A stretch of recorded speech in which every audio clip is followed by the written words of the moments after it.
弟兄姊妹平安，今天是2021年的12月6号。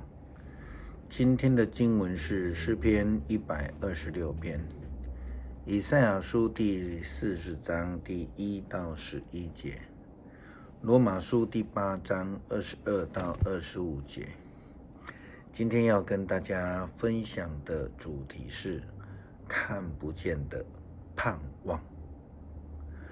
上帝所赐给我们的盼望，就如同他透过圣灵所赐下的安慰一样，其实是看不到的，因为上帝是看不到的。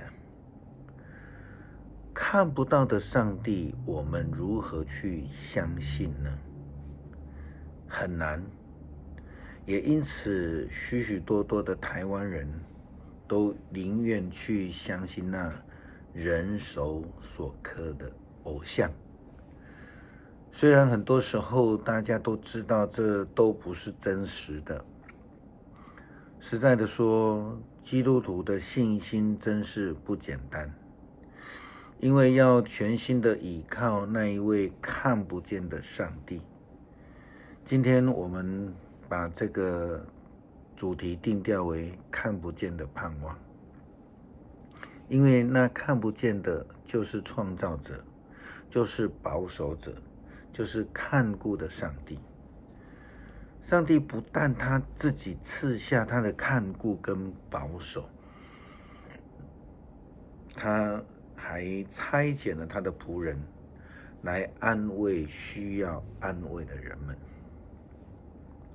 以赛亚先知这样传递上帝的话语说：你们要安慰我的子民，要安慰他们，要鼓励耶路撒冷的人民，告诉他们，他们的苦难已经够了，他们的罪已经宽赦了。我上主已经彻底惩罚了他们的罪。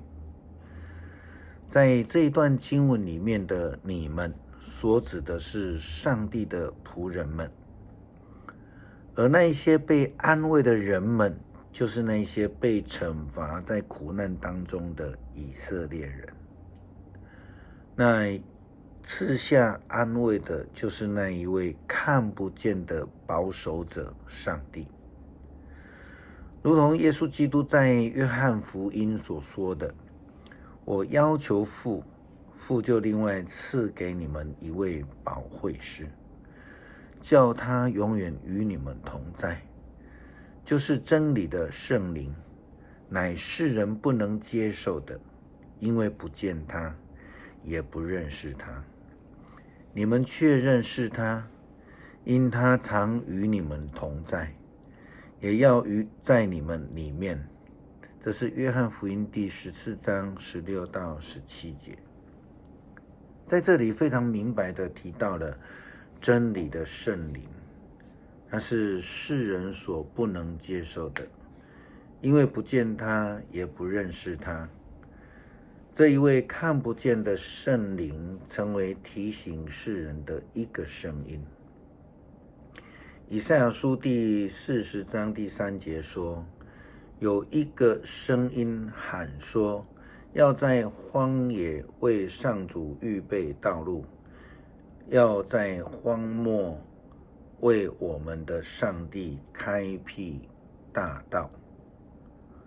每一个山谷都要填满，大小山冈都要削平，高低不平之地要成为平坦，崎岖的地面要成为平原。那时候上主的荣耀要显示出来，全人类都要看见上主这样宣布了。有一个声音喊说，去报消息。我问，报什么消息？要宣布人人都像草芥一般，他们的美丽像野地的花。上主吹起一阵风，草就枯干，花就凋谢。人跟花草没有两样，草会枯萎，花会凋谢，但是我们上帝的话永不改变。耶路撒冷啊，要登高山，报好消息；锡安啊，要大声呼喊，报好消息，要大声呼叫，不要害怕。告诉犹大的大小村镇，你们的上帝就要来了，至高的上主要带着权柄来临，他要用全能治理天下，他要奖赏他们，他要拯救他们，他要像牧人牧养羊群，要聚集小羊，把他们抱在怀里，要慈祥地带领母羊。那一位不见踪影的上帝，他预言要预备一条道路，要填平崎岖不平的道路，因为那看不见的盼望要成为以马内利实在的应许。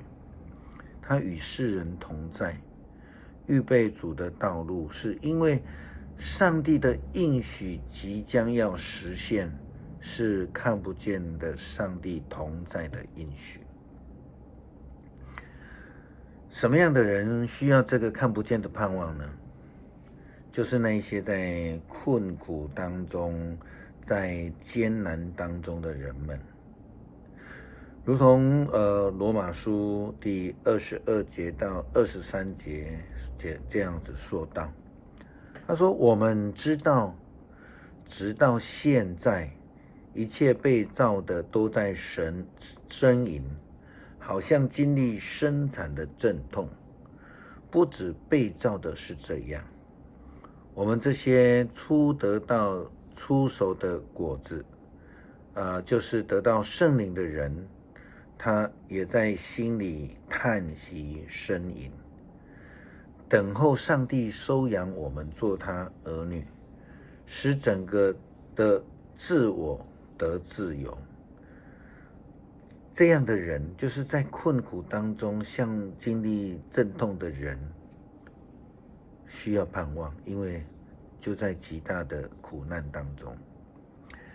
根据圣经的历史来看，那一些所有的被称为信心伟人的人们，都是因为对那一位看不见的上帝存有坚定的信心，然后他们就得救了，他们就蒙福了，他们也就得自由了。盼望我们每一位也都能够得到这样的福分。最后我们再来看罗马书第8章24到25节，保罗这样说道，因为由于盼望我们得救，但是那看得见的盼望呢，不算是盼望。谁还能盼望他所看得见的呢？保罗又说，如果我们盼望那看不见的，我们就会忍耐等候。我们一起来读诗篇126篇。上主带我们返回锡安的时候，我们像做了一场梦。我们欢笑，我们快乐歌唱。别的国家就议论说，上主为他们成就大事。是的，上主为我们成就了大事，我们多么快乐呀！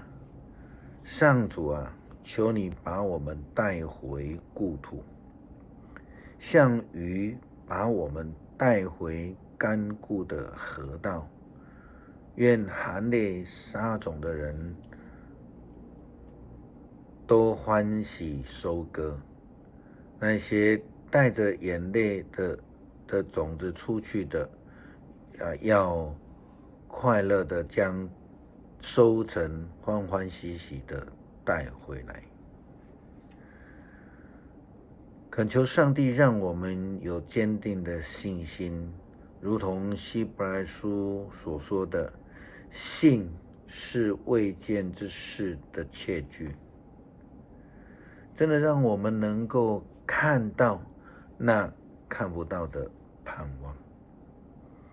这盼望就是上帝借着基督所赐给我们的救恩。我们感谢上帝的宏恩，奉主的名求，阿们。